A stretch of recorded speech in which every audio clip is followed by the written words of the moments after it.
Hello, my YouTube friends. How are you all today? I hope you all are fine and happy. My name is Binish and you're watching my YouTube channel Irfan Kar. And today's topic is homeschooling. आज हम बात करेंगे home schooling पर। Home schooling अब बहुत ही ज़रूरी चीज़ बन गई है। वो इसलिए क्योंकि आप सब लोग जानते हैं कि हर कुछ मंथ के बाद लॉकडाउन हो जाता है और हमारे इस बच्चों की स्टडी जो है बहुत बुरी तरह ख़राब हो जाती है। तो हम इस बात को डिस्कस करेंगे, इस बात पे हम टॉक करेंगे कि हम होम स्कूलिंग को कैसे कर सकते हैं, कैसे अपने डेली रूटीन में शामिल कर सकते हैं। हम इस लॉकडाउन की वजह से, कोविड की वजह से सबसे ज़्यादा जो चीज़ नुकसान उठा रही है वो हमारे बच्चे और उनकी स्टडी है। तो होम स्कूलिंग जो है सबसे बेस्ट तरीका है, लॉकडाउन हो या ना हो। लेकिन बहुत सारे पेरेंट्स बिज़ी होते हैं इसलिए होम स्कूलिंग नहीं कर पाते, और कुछ पेरेंट्स को कंफर्ट भी चाहिए होता है, तो इसलिए भी वो बच्चों को बाहर स्कूल में भेजना ज़्यादा मुनासिब समझते हैं। लेकिन अब जब बार बार कोविड की वजह से लॉकडाउन हो रहा है तो अब ये हमारे लिए चैलेंज बन गया है, मजबूरी बन गई है कि हम बच्चों को घर पे ही पढ़ाएं। अगर ना पढ़ाएं तो ऐसा पॉसिबल नहीं है। पढ़ाना बहुत ज़रूरी है बच्चों के लिए, स्टडी बहुत ज़रूरी है, ये आप, मैं और हम सब जानते हैं। तो होम स्कूलिंग की कुछ सिंपल सी टिप्स देना चाहूँगी आपको, जो मैं खुद भी फॉलो कर रही हूँ। उन टिप्स को फॉलो करके हमारे लिए, हमारे बच्चों के लिए इजीली हम स्टडी को थोड़ा मेंटेन रख पाएंगे। क्योंकि जब लॉकडाउन हो जाता है तो बच्चों के लिए एक फन टाइम बन जाता है, एक वेकेशंस वाला माहौल हो जाता है और बच्चे खुश हो जाते हैं। और अब तो ये हाल हो गया है कि हमारे बच्चे कुछ टाइम स्कूल जाने के बाद पूछते हैं कि अब कब लॉकडाउन होगा। मेरे बच्चे तो ये पूछते हैं, आपके बच्चे भी यकीनन पूछते ही होंगे, क्योंकि हमारे बच्चों की आदत बन चुकी है हर थोड़े दिन स्कूल जाएं और थोड़े दिन घर पे रहें। खैर,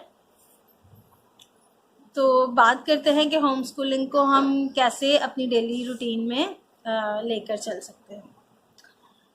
मैं क्या करती हूँ, मैं जब के बच्चों को सुबह उठने में प्रॉब्लम होती है तो छुट्टियाँ मिल जाती हैं स्कूल से, तो बच्चे थोड़ा लेट तक सोना चाहते हैं। तो देखें, बच्चे जब तक सोना चाहते हैं उनको सोने दें। आप उनके उठने से पहले उनके लिए ब्रेकफास्ट रेडी कर लें, इवन के साथ उनका लंच भी रेडी कर लें, जो कि आप लंच बॉक्स में पैक करके रख दें, जैसे आप स्कूल भेजते वक्त आप करते थे। उनका लंच बॉक्स और ब्रेकफास्ट दोनों रेडी कर लें। जब वो उठे उनको फ्रेश करवाएं, जैसे स्कूल के लिए उनको ब्रश वगैरह करवा के, सारी चीज़ें प्रॉपर्ली करवा के उनको आप ब्रेकफास्ट करवाएं। ब्रेकफास्ट करवाने के बाद फ़ौरन से आप अपने काम उस टाइम से पहले ख़त्म कर लें, जिस टाइम से बच्चों के उठने से पहले, ताकि आपके पास जो टाइम हो वो सिर्फ बच्चों के लिए हो। अब आपको करना ये है कि आपने पहले से एक टाइम टेबल सेट कर लिया होना चाहिए आपका, कि आज बच्चे को क्या हम लोगों ने करवाना है, क्या पढ़ाना है। क्योंकि मैंने अपनी प्रीवियस वीडियो में कहा है कि एक माँ को एक मोंटेसरी की टीचर होना बहुत ज़रूरी है। तो अपने अंदर एक टीचर की क्वालिटीज़ को लाएं। वो आप बुक्स पढ़ के भी ला सकते हैं, वीडियोस देख के भी ला सकते हैं, और भी बहुत सारे तरीके हैं। तो अपने बच्चों के लिए एफ़र्ट करनी बहुत ज़रूरी है और एफ़र्ट करनी पड़ेगी हमें, ठीक है। तो आप अपने बच्चों का टाइम टेबल, डेली शेड्यूल और सारी चीज़ें आपको पहले से बना लेनी है। और आप वैसे भी सिलेबस बच्चों को मिल चुके हैं, तो आप उस सिलेबस को भी अपने माइंड में रख के अपने बच्चों की तैयारी करवा सकते हैं। और अगर आप वैसे ही होम स्कूलिंग करवा रहे हैं तो फिर तो बेस्ट, आप बहुत नाइस पेरेंट्स हैं। और जो लोग नहीं करवा रहे हैं वो लोग प्लीज़ करवाना शुरू करें। बच्चों की साथ हम खेलना बंद करें और अपने कंफर्ट को भी थोड़ी देर के लिए इग्नोर कर दें तो बेटर है। हाँ, तो हम दोबारा अपने टॉपिक पे आते हैं। आपने उनका ब्रेकफास्ट, लंच रेडी कर लिया, बच्चे उठे, उनको फ्रेश करवाया और फिर उनको बिठाएं स्टडी पे। पानी की बोतल पास रखें। जब बच्चा स्टडी करता है तो बहुत सारी चीज़ें उसको डिस्ट्रैक्ट करने के लिए उसको नज़र आ रही होती हैं, टॉयज़ साइड पे रखें, ऐसी वो तमाम चीज़ें जिससे बच्चा अट्रैक्ट होके अपनी स्टडी से ध्यान जो चीज़ें बच्चे का ध्यान बटाएं वो ऐसी सारी चीज़ें उस जगह से दूर रखें, फिर बच्चों को बिठाएं। और एक कोशिश ये भी होनी चाहिए कि डेली एक ही जगह पे बैठकर आप बच्चे को पढ़ाएं। ये बहुत ज़रूरी है क्योंकि स्कूल में बच्चा ज़्यादा फोकस इसलिए कर पाता है कि वो डेली अपने उसी बेंच पे अपनी चेयर पे बैठता है। फिर होम स्टडी के लिए आपको एक बोर्ड की भी ज़रूरत है, ब्लैक बोर्ड, ग्रीन बोर्ड या वाइट बोर्ड, जो भी आपके पास है या आप ला सकते हैं वो लेकर आएँ। और बोर्ड का होना भी ज़रूरी है। एक जगह पे जहाँ बोर्ड लगाएं वहीं पे आप उन बच्चों की चेयर भी रख लें, उसी जगह पे आप डेली बच्चों को स्टडी के लिए बिठाएं। फिर आप चाहें तो पीरियड जैसे स्कूल में चेंज होते हैं, आप वैसे भी उसी टाइम वही रखना है आपको जो एक स्कूल का टाइम होता है बच्चों के लिए।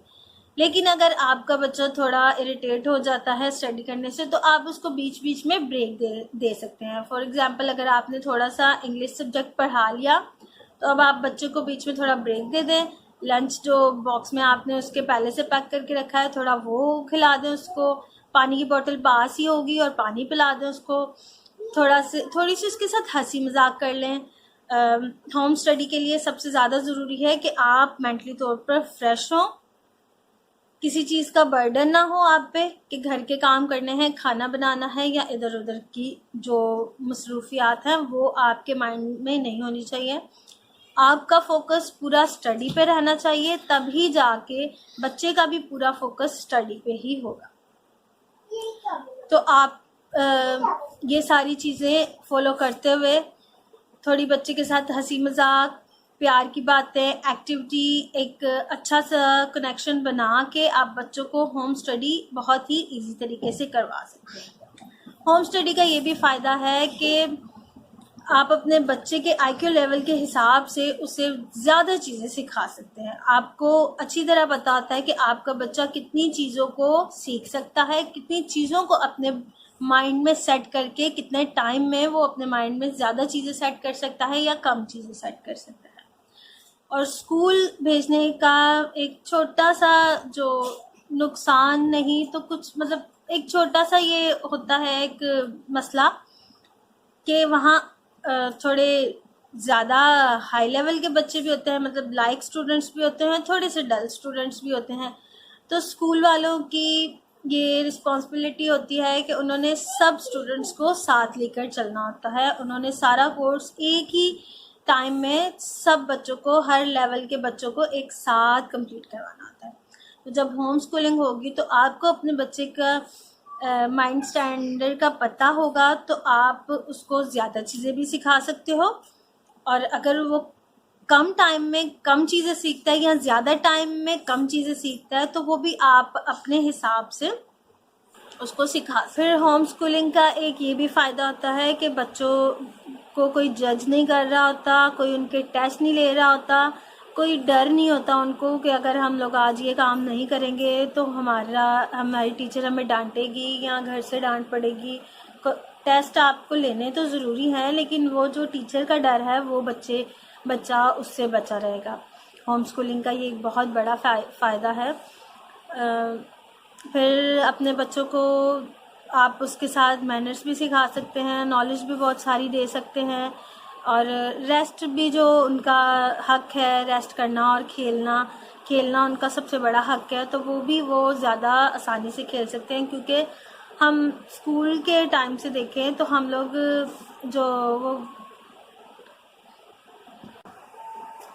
फिर एक बच्चे का ये भी फ़ायदा हो जाएगा कि वो जो 6 घंटे स्कूल में गुजार के आता है, बहुत सारा पढ़ के आता है, और उसके बाद 2 या 3 घंटे हम भी उसको पढ़ाते हैं, समटाइम हम ट्यूशन्स में भी भेजते हैं और घर पे भी उनको स्टडी करवाते हैं, तो वो एक लॉन्ग टाइम उनके लिए स्टडी का बन जाता है, बर्डन बन जाता है और बच्चे थोड़े इरिटेट हो जाते हैं स्टडी से।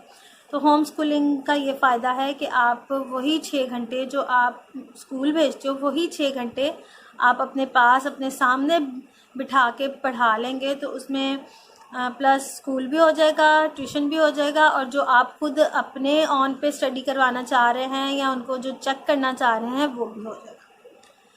तो वैसे देखा जाए तो होम स्कूलिंग बच्चों और पेरेंट्स दोनों के लिए बेस्ट है, लेकिन थोड़ा सा इशू आ जाता है कि बच्चे अगर घर पे ही रहेंगे तो बाहर के लोगों को कैसे जानेंगे, कैसे समझेंगे। तो आप कुछ टाइम के लिए, जहाँ पे बच्चों को हमेशा आपकी प्रोटेक्शन की ज़रूरत होती है, मतलब छोटे बच्चे जब तक होते हैं 5 क्लास तक आप बच्चों को होम स्कूलिंग करवा सकते हैं। 5 क्लास के बाद आप बच्चों को स्कूल भेज सकते हैं, क्योंकि उस टाइम बच्चा थोड़ा समझदार हो चुका होता है और लोगों के अच्छे और बुरे लोगों को थोड़ा जानना शुरू हो जाता है। ये आप गाइडलाइन घर पे भी बच्चों को दे सकते हैं, लेकिन हमेशा थोड़ा अच्छे तरीके से ही गाइड करें कि ऐसा ना गाइड आप कर लें, याद रखें कि ऐसा ना गाइड कर लें कि बच्चा एक बुरा इंसान बन जाए। थोड़ी अच्छी चीज़ों के साथ ही बच्चे को गाइड किया जाए तो ज़्यादा बेटर है। अपने बच्चों का बहुत ख्याल रखिए। इस लॉकडाउन के चैलेंज को पूरा करने के लिए हमें बहुत सारी एफ़र्ट करनी पड़ेगी, बहुत मेहनत करनी पड़ेगी खुद पर और अपने बच्चों पर। अब लॉकडाउन को फ़न समझना छोड़ दें, अब लॉकडाउन को चैलेंज समझकर एक्सेप्ट करें और वर्किंग शुरू कर दें इस लॉकडाउन। खुश रहें, आबाद रहें, हमेशा मुस्कुराते रहें और याद रखें, God loves you. Thanks for watching.